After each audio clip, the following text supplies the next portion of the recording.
শুভ সকাল বন্ধুরা, শিপ্রা ব্লগে স্বাগত জানিয়ে শুরু করছি আজকের এই ভিডিওটা। কাছে কিংবা দূরে যে যেখানেই আছো, আশা করছি সকলেই অনেক ভালো আছো। তোমাদের ভালোবাসার ঠাকুরের আশীর্বাদে আমিও মোটামুটি ভালোই আছি। তো এই যে সকালে উঠে গেলাম, উঠেই তো এই যে দৌড়াদৌড়ি শুরু হয়ে গেল। তো সারাটা দিন মেশিনের মতো ছুটোছুটি করতে হয়। তো এই যে আমাদের কাজের থেকে না ঘোরাঘুরি বেশি করতে হয়, দেখবে এই দিক ওই দিক ওই দিক ওই দিক, এটার জন্য ওটার জন্য। তো এই যে শুরু হয়ে গেল, রোবটের মতো ঘুরতে হবে সারাদিন কাজ নিয়ে।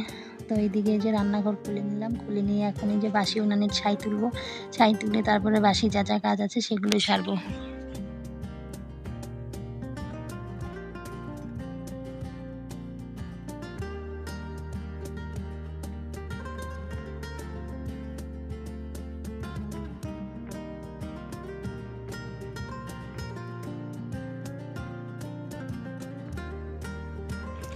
তো এদিকে বাসি উনানের ছাই তোলা হয়ে গেছে, আরও বাসন ছিল সেগুলো মাজা হয়ে গেছে। এখন হাঁড়ি নিয়ে চলে এসেছি। তো দেখো এই যে দেখো চারিদিকে কতটা ঠান্ডা পড়েছে। তবু কয়েকদিন থেকে ঠান্ডাটা একটু কমেছে, আবার দুদিন থেকে যেন মনে হচ্ছে একটু একটু ঠান্ডাটা পড়বে।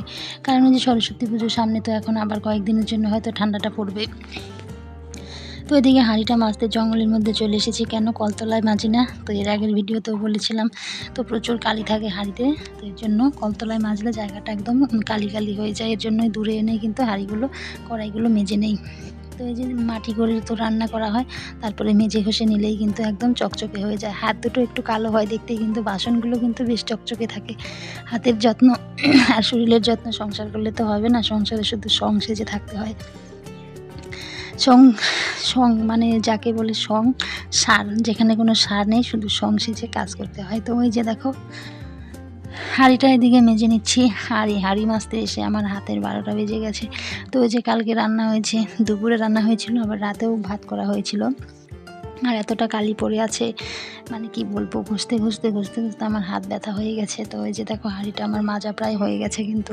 তো যা যা রাতের খাওয়ার দাওয়ারের বাসন থাকে সেগুলো বেশিরভাগই মেজে রাখা হয়। তো কালির বাসনগুলো আর রাতে মাজতে ইচ্ছে করে না। তারপরে মেজে ঘষে চলে আসলাম রান্নায়। তো রান্নাও তো ওইদিকে আজকে ভাগে ভাগে দুভাগের রান্না। তো ওইদিকে চাল নিয়ে নিচ্ছি হাঁড়িতে অল্প একটু তোমাদের দাদাভাইয়ের জন্য, আর ওদিকে নিয়েছি খুদের চাল। তো খুদের ভাত করব, আবার তোমাদের দাদাভাই খাবে না খুদের ভাত, ওর জন্য আবার চালের ভাত করব। তো দু রকমের রান্না করতে তো একটু সময় লাগবে। তো এদিকে আমি সিম আনতে চলে গেলাম, আলু বেগুন সিম এগুলো দিয়ে খুদের ভাত রান্না হবে কিন্তু। তো ওইদিকে দাদা সিম তুলছিল, বাজারে নিয়ে যাবে, তো ওখানে তুলে রেখেছি। ওখান থেকে আমি যে কিছুটা সিম নিয়ে আসলাম।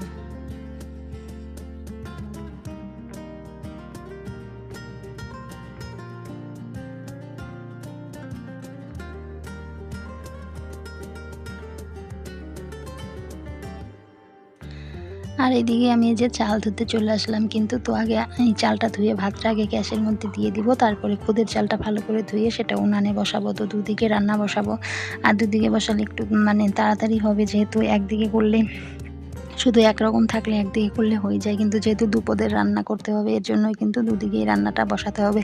হাত দুটো হলে কি হবে, 10 দিকেই কিন্তু কাজ সামলাতে হয় আমাদের বাড়ির বউদের।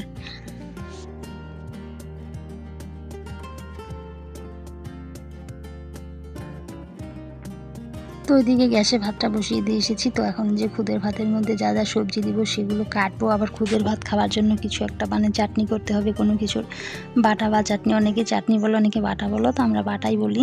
তো এই যে সেই বাটার জন্য রেডি করতে হবে। তো ওইদিকে আগে জলটা খেয়ে নেই, মানে ইঞ্জিনে আগে তেলটা ঢেলে নেই। এই তেল না ঢাললে তো আর সারাদিন চলতে পারবো না। তেল বলতে যে সকালে উঠেই 2 গ্লাস হালকা কুসুম জল বা ঠান্ডা জল, যে কোনো জলই হোক না কেন, খেয়ে নেই আগে, তারপরে সেই 10টা অবধি কিন্তু চলতেই থাকবে। তার আগে কিন্তু কোনো কিছু খাওয়া নেই বলতে কেউ খায় না, তো সেরকমভাবে কোনো কিছু সকালে টিফিন করা হয় না। কিন্তু সেই একবারেই ভাত, মানে 10টা সাড়ে 10টায় সবাই একবারে ভাত খাওয়া হয়, ওটাই কিন্তু।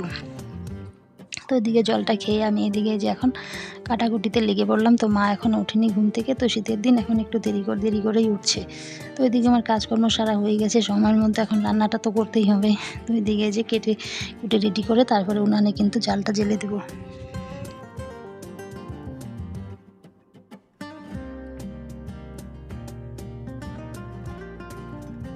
তো ওইদিকে ভাতে যা যা সবজি দেবো সেটাই কেটে নিয়েছি, সেটা কেটে তারপরে ভাতটা বসিয়ে দিয়ে উনানে জালটা জ্বালবো, জ্বালে দিয়ে তারপরে কিন্তু আবার বাটার জন্য যে রেডি করবো সেটা ভাতে জাল দেবো। আর সেটা মানে চাটনিটার জন্য পেঁয়াজ রসুন যা যা লাগবে সেগুলো কিন্তু ছুলে নেব বসে বসে। তো আমি এদিকে আনতে গেছি কিন্তু খড়ি, এর জন্য কিন্তু আমার ঘরে আসতে একটু দেরি হচ্ছিল। তো খড়ি বলতে কাঠ বলতে তো এখন সেরকম কাঠ দিয়ে রান্না হচ্ছে না, এখন হচ্ছে জঙ্গল দিয়ে রান্না হচ্ছে। তো কী জঙ্গল দিয়েছে চলো দেখাই তোমাদের। এই যে দেখো বাগান থেকে এগুলো খড়ি বের করেছি, চা বাগান যে ঝুড়ে দিয়েছিল তোমাদের আগের ভিডিওতে দেখেছিলাম, মেশিন দিয়ে যে ঝুন্নি করেছিল সেই ঝুন্নি খড়ি কিন্তু বাগানের ভেতর থেকে অনেক কষ্টে পিষ্টে এগুলো বের করা হয়েছে। যেহেতু সামনে বর্ষা, এখন যদি সেই কাঠগুলো জ্বালিয়ে ফেলি ভালো ভালো কাঠগুলো, বর্ষার সময় কিন্তু আবার অসুবিধা হবে। এর জন্য মানে এখন তো আর বর্ষা নেই, আশেপাশে যা আছে সেগুলো দিয়েই কিন্তু এখন এই যে রান্নাটা চলে যাচ্ছে মোটামুটি। আর যেহেতু গ্যাসে আমরা সবসময় রান্না করি না, টুকিটাকি কাজগুলো কিন্তু গ্যাসে করা হয়। তো এদিকে যে খড়িগুলো বের করে রেখেছিলাম একটা কাপড়ে মানে পুটলি করে, তো সেটা নিয়ে আসলাম। এখন আমি উনানে কিন্তু জালটা জ্বেলে দেবো।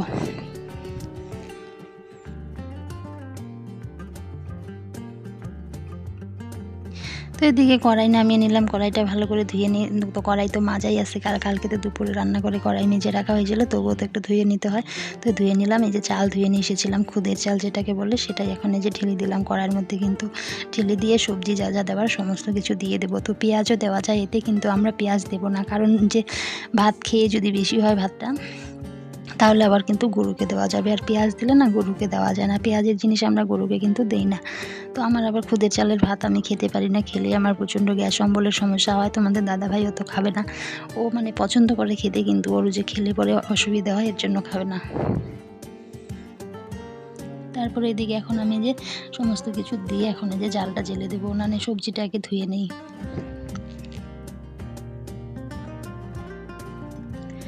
তো এই যে সবজি যা যা কেটে নিয়েছি সেগুলো ধুয়ে কিন্তু ওই চালের মধ্যে, খুদের চালের মধ্যে দিয়ে দিব। তো তোমাদের তো বললাম পেঁয়াজটা কেন দিব না, তো লঙ্কাও দিতে হবে, লবণও কিন্তু ওর মধ্যে দিতে হবে। তো এইভাবে কী কী খুদের চালের ভাত রান্না করো বন্ধুরা আমাকে কমেন্ট করে কিন্তু জানিও। তো আমি কিন্তু আগে মেয়েবেলায় একদমই এই খুদের চালের ভাত খেতাম না, তো এখন বিয়ের পরে মানে খেতে হয়, ঠেকায় পরে কখনো কখনো খেতে হয়। তো আজকে আমি খাবো না, কারণ তোমাদের দাদাভাইয়ের জন্য ভাত করছি, ওখান থেকে ভাত বেশি হবে সেটাই আমি খেয়ে নেব। কারণ আমারও খেলে কিন্তু প্রচণ্ড গ্যাস অম্বলের সমস্যা হয়, তোমাদের দাদাভাইয়েরও কিন্তু। তো এর জন্যই কিন্তু খাবো না, খেতে ইচ্ছে করলেও কিন্তু খাওয়ার উপায় নেই, কারণে যে শরীরের সমস্যা হয়। তো এদিকে সবজি ধোয়া হয়ে গেছে, জলটা আমি ফেলে দিয়েছি বাইরে, কিন্তু ফেলে দিয়ে এদিকে উনানে কিন্তু জাল জ্বেলে দেবো।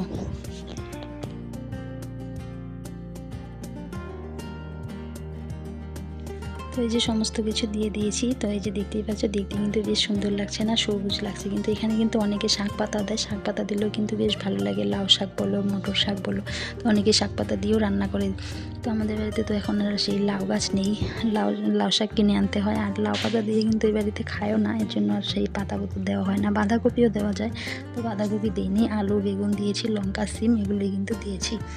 আর এটা কিন্তু মার শেখা যায় না, ভাতটা কিন্তু একবারে জল মেপে কিন্তু কষিয়ে দিতে হয়, তারপরে আস্তে আস্তে কিন্তু ঢেকে ঢেকে ভাতটাকে রান্না করতে হয়।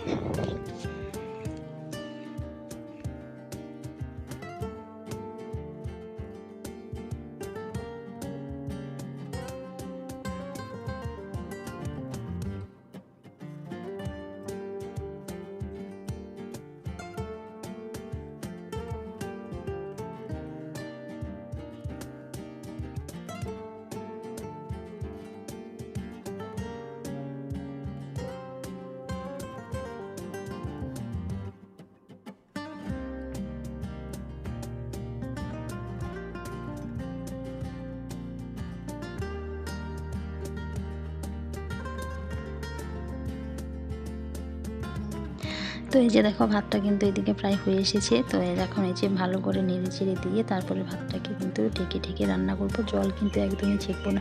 আর এই ভাতটা থেকে এই যে মার শেখা হয় না জন্যই কিন্তু খেলে পরে প্রচণ্ড গ্যাসের সমস্যা হয়ে যায় আমার। তো সবারই হয় না, তো সবার তো আর একরকম না বলো, আমার কিন্তু প্রচণ্ড গ্যাসের সমস্যা হয় এই খুদের চালের ভাতটা খেলে। অনেকে কিন্তু ভীষণ ভালোবাসে এই খুদের চালের ভাত, তো আমারও ভালো লাগে, কিন্তু অতটাও ভালো লাগে না, ওই যে খেলে পরে সমস্যা হয় এর জন্যই কিন্তু আর খাই না। তো ওইদিকে রান্নাবান্না হয়ে গেছে, তারপরে দেখো রোদ্দুরটা বেশ ভালোই এখন উঠেছে। তো ওইদিকে যে গরুর ঘরের খ্যারগুলো ওগুলো মেলে দেওয়া হয়েছে। আর এখন এই যে কড়াইটা মাজতে কিন্তু চলে এসেছি। তো দুটো কড়াই মাজতে হবে, তো একটা কড়াইতে সবজি রান্না করেছি তোমাদের দাদাভাইয়ের জন্য, সেই একটা কড়াই। তো আবার ওই যে একটাতে ভাত করেছি, ওই একটা কড়াই। তো ভাত যেটা করা হয়েছে সেটা রয়ে গেছে, সেটা কিন্তু পরে মাজবো খাওয়া দাওয়া হলে। তো এই যে সবজি রান্না করেছি, এটাই এখন যে মেজে নেব।